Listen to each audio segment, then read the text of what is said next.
शादी के लिए अनिकेत और श्रेया एक रेस्टोरेंट में मिले। दोनों को ही उम्मीद नहीं थी कि वे एक दूसरे की कसौटी पर खरे उतरेंगे, और तब तो बिल्कुल भी नहीं जब श्रेया ने अपने जीवन की हकीकत बताई। लेकिन अनिकेत ने जब 5 मिनट श्रेया का हाथ अपने हाथों में थामा, तब तो बाजी ही पलट गई। अनिकेत का खुद का जमा जमाया कारोबार था। वह सुंदर और आकर्षक युवक था। गोरा चिट्टा, लंबा, स्लिम, हल्की दाढ़ी और हमेशा चेहरे पर तैरती बाल सुलभ हंसी। वह ऐसा लड़का था जिसे देखकर कोई भी पहली नज़र में ही आकर्षित हो जाए। घर में प्रेम विवाह करने की पूरी छूट थी। इसके बावजूद उसने सोच रखा था कि वह माँ बाप की पसंद से ही शादी करेगा।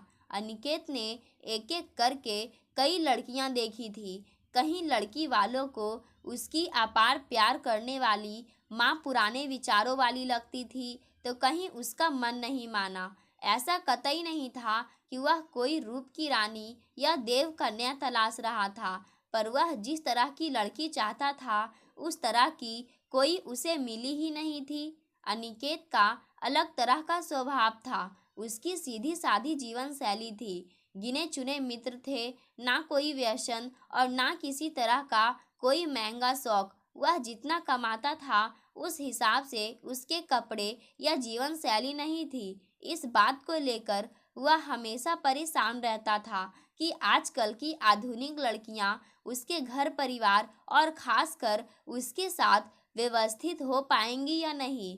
अपने माता पिता का हंसता खेलता, मुस्कुराता, प्यार से भरपूर दाम्पत्य जीवन देखकर पला बढ़ा अनिकेत अपनी भावी पत्नी के साथ वैसे ही मजबूत बंधन की अपेक्षा रखता था।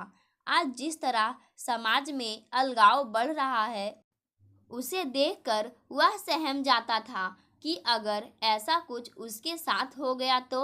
अनिकेत की शादी को लेकर उसकी माँ कभी कभी चिंता करती थी, लेकिन उसके पापा उसे समझाते रहते थे कि वक्त के साथ सब ठीक हो जाएगा।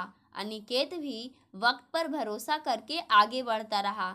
यह सब चल रहा था कि उससे छोटे उसके चचेरे भाई की सगाई का निमंत्रण आया। इससे अनिकेत की माँ को लगा कि उनके बेटे से छोटे लड़कों की शादी हो रही है और उनका हीरा जैसा बेटा किसी को पता नहीं क्यों दिखाई नहीं देता। चिंता में डूबी अनिकेत की माँ ने उसे मैट्रिमोनियल साइट पर ऑनलाइन रजिस्ट्रेशन कराने को कहा।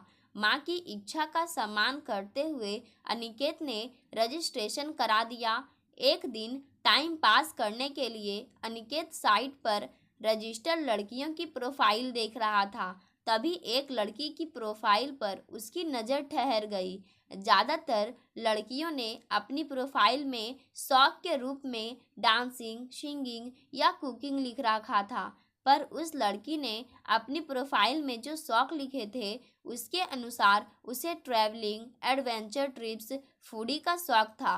वह बिजनेस माइंडेड भी थी। उसकी हाइट यानी ऊंचाई भी नॉर्मल लड़कियों से अधिक थी। फोटो में वह काफ़ी सुंदर लग रही थी। अनिकेत को लगा कि उसे इस लड़की के लिए ट्राई करना चाहिए। शायद लड़की को भी उसकी प्रोफाइल पसंद आ जाए और बात आगे बढ़ जाए। यही सोचकर उसने उस लड़की के पास रिक्वेस्ट भेज दी। अनिकेत तब हैरान रह गया जब उस लड़की ने उसकी रिक्वेस्ट स्वीकार कर ली।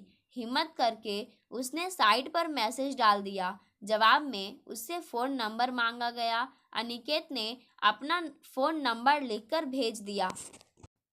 थोड़ी ही देर में उसके फ़ोन की घंटी बजी। अनजान नंबर होने की वजह से अनिकेत थोड़ा असमंजस में था, फिर भी उसने फ़ोन रिसीव कर ही लिया।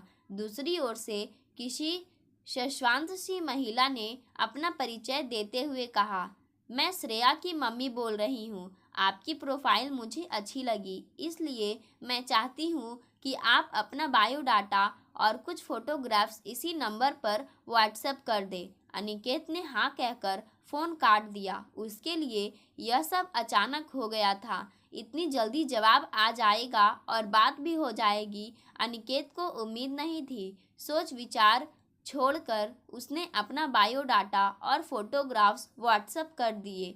फोन रखते ही श्रेया ने माँ से पूछा, मम्मी, लड़का किस तरह बातचीत कर रहा था? अपने ही इलाके की भाषा बोल रहा था या किसी अन्य प्रदेश की भाषा में बात कर रहा था?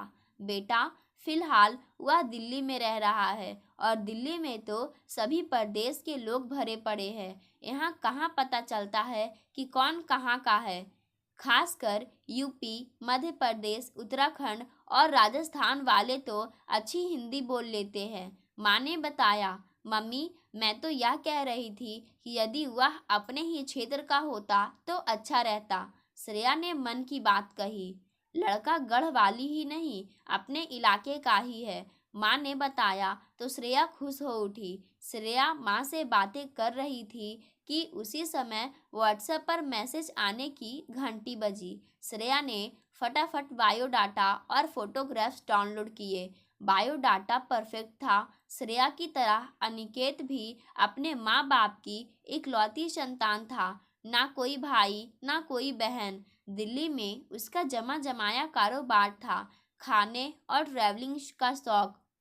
व्हाट्सएप पर आए फोटोग्राफ्स में एक दाढ़ी वाला फोटो था। श्रेया को जो चाहिए था वे सारे गुण तो अनिकेत में थे, पर श्रेया खुश नहीं थी। उसके परिवार में जो घटा था उसे लेकर वह परेशान थी।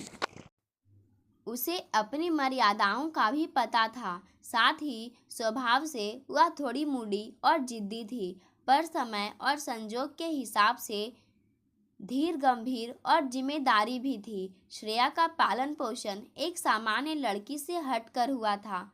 ऐसा नहीं करते, वहाँ नहीं जाते, यह नहीं बोला जाता, तुम लड़की हो, लड़कियां रात में बाहर नहीं जाती, जैसे शब्द उसने नहीं सुने थे। उसके घर का वातावरण अन्य घरों से कदम अलग था। उसकी देखभाल एक बेटे से ज़्यादा हुई थी। घर के बिजली के बिल से लेकर बैंक से पैसा निकालने जमा करने तक का काम वह स्वयं करती थी। श्रेया की माँ नौकरी करती थी, इसलिए खाना बनाना और घर के अन्य काम करना वह काफ़ी कम उम्र में ही सीख गई थी। इसके अलावा तैरना, घुड़सवारी करना, कराटे, डांस करना सब कुछ उसे आता था। नौकरी के बजाय उसे बिजनेस में रुचि ही नहीं बल्कि सूझबूझ भी थी। वह बाइक और कार दोनों चला लेती थी। जयपुर और नैनीताल तक वह खुद गाड़ी चलाकर गई थी, यानी वह एक अच्छी ड्राइवर थी। श्रेया को पढ़ने का भी खासा शौक था। इसी वजह से वह कविता, कहानियाँ, लेख आदि भी लिखती थी। एकदम स्पष्ट बात करती थी, चाहे किसी को अच्छी लगे या बुरी। किसी प्रकार का दंभ नहीं, लेकिन घर परिवार वालों को वह अभिमानी लगती थी। जबकि उसका स्वभाव नारियल की तरह था, ऊपर से एकदम सख्त, अंदर से मीठी मलाई जैसा। उसकी मित्र मंडली में लड़कियों की अपेक्षा लड़के अधिक थे। इसकी वजह यह थी कि लिपस्टिक या नेल पॉलिश के बारे में बेकार की चर्चा करने के बजाय वह वहां उठना बैठना चाहती थी जहां चार नई बातें सुनने समझने को मिले। वह ऐसे ही मित्र मंडली पसंद करती थी। उसके मित्र भी दिल वाले थे, जो बड़े भाई की तरह हमेशा उसके साथ खड़े रहते थे। सबसे खास मित्र थी श्रेया की मम्मी। श्रेया उनसे अपनी हर बात शेयर करती थी। कोई उससे प्यार का इजहार करता तो यह भी उसकी मम्मी को पता होता था। मम्मी से उसकी इस हद तक आत्मीयता थी। रूप भी उसे कम नहीं मिला था। ना जाने कितने लड़के सालों तक उसकी हाँ की राह देखते रहे, पर उसने निश्चय कर लिया था कि कुछ भी हो वह प्रेम विवाह नहीं करेगी। इसलिए उसकी मम्मी ने बुआ के कहने पर मैट्रिमोनियल साइट पर उसकी प्रोफाइल डाल दी थी। जबकि अभी वह शादी के लिए तैयार नहीं थी। उसकी डर के पीछे कई कारण थे।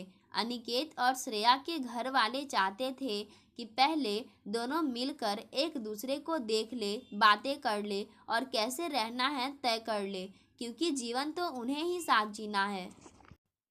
उसके बाद घर वाले बैठकर शादी तय कर लेंगे। घर वालों की सहमति से दोनों को एक दूसरे के मोबाइल नंबर दे दिए गए। उसी बीच अनिकेत को तेज बुखार आ गया, इसलिए वह घर में ही लेटा था। शाम को खाने के बाद उसने श्रेया को मैसेज किया। फ़ोन पर सीधे बात करने के बजाय उसने पहले मैसेज करना उचित समझा था। काफ़ी देर तक राह देखने के बाद श्रेया का कोई जवाब नहीं आया। अनिकेत ने दवा ले रखी थी, इसलिए उसे जब थोड़ा आराम मिला तो वह सो गया। रात करीब 10:30 बजे शरीर में दर्द के कारण उसकी आंखें खुली तो पानी पीकर उसने मोबाइल देखा। उसमें श्रेया का मैसेज आया हुआ था। मैसेज के अनुसार उसके यहाँ मेहमान आए थे जो अभी अभी गए हैं। अनिकेत ने बात आगे बढ़ाई। औपचारिक पूछताछ करते करते दोनों एक दूसरे के शौक पर आ गए। यह हैरानी ही थी कि दोनों के अच्छे बुरे सपने, डर, कल्पनाएं, शौक सब कुछ काफ़ी हद इस तरह से मेल खा रहे थे मानो दोनों जुड़वा हो। घंटे, 2 घंटे, 3 घंटे हो गए। किसी भी लड़की से 10 मिनट से ज़्यादा बात ना करने वाला अनिकेत श्रेया से बातें करते हुए ऐसा मग्न हो गया कि उसका ध्यान घड़ी की ओर गया ही नहीं। दूसरी ओर श्रेया ने भी कभी किसी से इतना लगाव महसूस नहीं किया था। अनिकेत और श्रेया की बातों का अंत ही नहीं हो रहा था। दोनों सुबह 7 बजे तक बातें करते रहे। दोनों ने बॉलीवुड, हॉलीवुड फिल्मों, स्पोर्ट्स, पॉलिटिकल व्यू, समाज की संरचना, स्पोर्ट्स कार और बाइक, विज्ञान और साहित्य, बच्चों के पालन पोषण, फैमिली वैल्यू सहित लगभग सभी विषयों पर बातें कर डाली। दोनों ही काफ़ी खुश थे कि उनके जैसा कोई तो दुनिया में है। सुबह हो गई तो दोनों ने फुर्सत में बात करने को कहकर एक दूसरे से विदा ली। घर वालों की सहमति पर अनिकेत और श्रेया ने मिलकर बातें करने का निश्चय किया। अनिकेत सुबह ही मिलना चाहता था, लेकिन श्रेया ने ब्रेकफास्ट करके मिलने की बात कही, क्योंकि वह पूजा पाठ करके ही ब्रेकफास्ट करती थी। अनिकेत में श्रेया से मिलने के लिए गजब का उत्साह था। श्रेया की बातों और उसके स्वभाव ने आकर्षण तो पैदा कर ही दिया था। इसके अलावा श्रेया ने अपने जीवन की कुछ महत्वपूर्ण बातें मिलकर बताने को कहा था। वो बातें कौन सी थी? अनिकेत उन बातों को भी जानना चाहता था। निश्चित की गई जगह पर अनिकेत पहले ही पहुंच गया था। वहां पहुंचकर वह बेचैनी से श्रेया की राह देख रहा था। वह काले रंग की शर्ट और ऑफ वाइट कार्गो पैंट पहनकर गया था। रेस्टोरेंट में बैठकर वह हेडफोन से गाने सुनने में मशगूल हो गया। श्रेया ने काला टॉप पहना था, जिसके लिए उसकी मम्मी ने टोका भी था कि पहली बार मिलने जा रही हो तो जींस टॉप, वह भी काला। तब श्रेया ने आदत के अनुसार लॉजिकल जवाब दिया था, अगर मैं सलवार सूट पहनकर जाती हूँ और बाद में उसे पता चलता है कि मैं जीन्स टॉप भी पहनती हूँ तो यह धोखा देने वाली बात होगी। और मम्मी, इंसान के इरादे नेक हो तो रंग से कोई फर्क नहीं पड़ता। तर्क करने में तो श्रेया वकील थी। बातों में उससे जीतना आसान नहीं था। वह घर से निकली और तय जगह पर पहुंच गई। सीढ़ियां चढ़कर दरवाज़ा खोला और रेस्टोरेंट में अंदर घुसी। फोटो की अपेक्षा रियल में वह ज़्यादा सुंदर और मस्ती में गाने के साथ सिर हिलाती हुई कुछ अलग ही लग रही थी। अचानक अनिकेत की नज़र श्रेया पर पड़ी तो दोनों की नज़रें मिली। ऐसा लगा दोनों एक दूसरे को सालों से जानते हो और अचानक मिले हो। दोनों के चेहरों पर खुशी छलक उठी थी। खाते पीते दोनों के बीच तमाम बातें हुई। अब वह घड़ी आ गई जब श्रेया अपने जीवन से जुड़ी महत्वपूर्ण बातें उससे कहने जा रही थी। वहाँ से उठकर दोनों एक पार्क में आ गए थे, जहाँ दोनों कोने में पेड़ों की आड़ में रखी एक बेंच पर बैठ गए। श्रेया ने बात शुरू की, मेरे पापा नहीं हैं अनिकेत। ज़्यादातर लोगों से मैं यही कहती हूँ कि अब वह उस दुनिया में नहीं है, पर यह सच नहीं है। हकीकत कुछ और ही है। इतना कहकर श्रेया रुकी। अनिकेत अपलक उसे ही ताक रहा था। उसके मन में हकीकत जानने की उत्सुकता भी थी। लंबी सांस लेकर श्रेया ने आगे कहा, जब मैं मम्मी के पेट में थी तब मेरे पापा किसी और औरत के लिए मेरी मम्मी को छोड़कर उसके साथ रहने के लिए चले गए थे, लेकिन अभी तक मम्मी पापा के बीच डिवोर्स नहीं हुआ है। घर वालों ने मम्मी से यह कहकर उन्हें अबॉर्शन कराने की सलाह दी थी कि उस आदमी का खून भी उसी जैसा होगा। इससे अच्छा यही होगा कि इससे छुटकारा पाकर दूसरी शादी कर लो। श्रेया के यह कहते ही अनिकेत ने उसकी तरफ गौर से देखा तो वह चुप हो गई, पर अभी उसकी बात पूरी नहीं हुई थी, इसलिए उसने नजरें झुकाकर आगे कहा। पर मम्मी ने सभी का विरोध करते हुए कहा कि जो कुछ भी हुआ उसमें पेट में पल रहे इस बच्चे का क्या दोष है, यानी उन्होंने गर्भपात नहीं कराया। मेरे पैदा होने के बाद शुरू में कुछ ही लोगों ने मम्मी का साथ दिया। मैं जैसे जैसे बड़ी होती गई वैसे वैसे सब शांत होता गया। मेरा पालन पोषण एक बेटे की तरह हुआ। अगल बगल की परिस्थितियाँ जिनका अकेले में सामना किया है उसका मेरी वाणी और व्यवहार में खासा प्रभाव है। मैंने सही और गलत का खुद निर्णय लेना सीखा है। ठोकर खाकर गिरी हूँ तो खुद खड़ी होना सीखा है। अपनी पलकों को झपकाते हुए श्रेया आगे बोली, संक्षेप में अपनी यह इमोशनल कहानी सुनाकर मैं आपसे किसी तरह की सांत्वना नहीं पाना चाहती, पर कोई भी फैसला लेने से पहले मैंने यह सब बता देना जरूरी समझा। कल कोई दूसरा आपसे यह कहे कि लड़की बिना बाप के पली बढ़ी है, तब कम से कम आपको यह तो नहीं लगेगा कि आपके साथ धोखा हुआ है। मैंने आपसे जो कहा है इसके बारे में आप आराम से घर में चर्चा कर ले, फिर सोच समझकर जवाब दीजिएगा। अनिकेत श्रेया की खुददारी देखता रह गया। कोई मन का इतना साफ कैसे हो सकता है उसकी समझ में नहीं आ रहा था। अब तक दोनों को भूख लगाई थी। अनिकेत श्रेया को साथ लेकर नज़दीक की एक कॉफ़ी शॉप में गया। कॉफ़ी का ऑर्डर देकर दोनों बातें करने लगे। तभी अचानक श्रेया ने पूछा था, do you believe in vibes? Aniket क्षण भर के लिए स्थिर हो गया। ऐसी किसी बात की उसने अपेक्षा नहीं की थी, खासकर इस बारे में जिसमें वह पूरी तरह से भरोसा करता हो। वाइब्स अलौकिक अनुभव होता है जिसमें घड़ी के छठे भाग में आपके मन को अच्छे बुरे का अनुभव होता है। किसी से बात की जाए, कहाँ जाया जाए, बिना किसी वजह के आनंद ना आए और इसका उल्टा एकदम अनजान व्यक्ति यह जगह की ओर मन आकर्षित हो तो यह आपके मन का वाइब्स है। यह कभी गलत नहीं होता। आपका अंतःकरण आपको हमेशा सच्चा रास्ता सुझाता है। श्रेया के सवाल को सुनकर अनिकेत ने जीवन में एक चांस लेने का निश्चय किया। वह जो दांव फेंकने जा रहा था अगर उल्टा पड़ जाता तो श्रेया तुरंत मना करके जा सकती थी, क्योंकि अब तक की बातचीत से यह जाहिर हो गया था। पर अगर सब ठीक हो गया तो अनिकेत का बेड़ा पार हो जाएगा। अनिकेत ने बेहिचक श्रेया से उसका हाथ पकड़ने की अनुमति मांगी। श्रेया के हाव भाव बदल गए। अनिकेत की आंखों में झांकते हुए वह यह जानने की कोशिश करने लगी कि क्या सोचकर उसने ऐसा करने का साहस किया है, पर उसकी आंखों में भोलेपन के अलावा कुछ दिखाई नहीं दिया। अपने स्वभाव के विरुद्ध उसने अनिकेत को अपना हाथ पकड़ने की अनुमति दे दी। दोनों के हाथ मिलते ही उनके रोम रोम में इस तरह का भाव पैदा हो गया जैसे वे एक दूसरे के जन्म जन्मांतर से जानते हो। दोनों अनिमेष नज़रों से एक दूसरे को देखते रहे। लगभग 5 मिनट बाद नॉर्मल हंसी के साथ दोनों ने एक दूसरे का हाथ छोड़ा।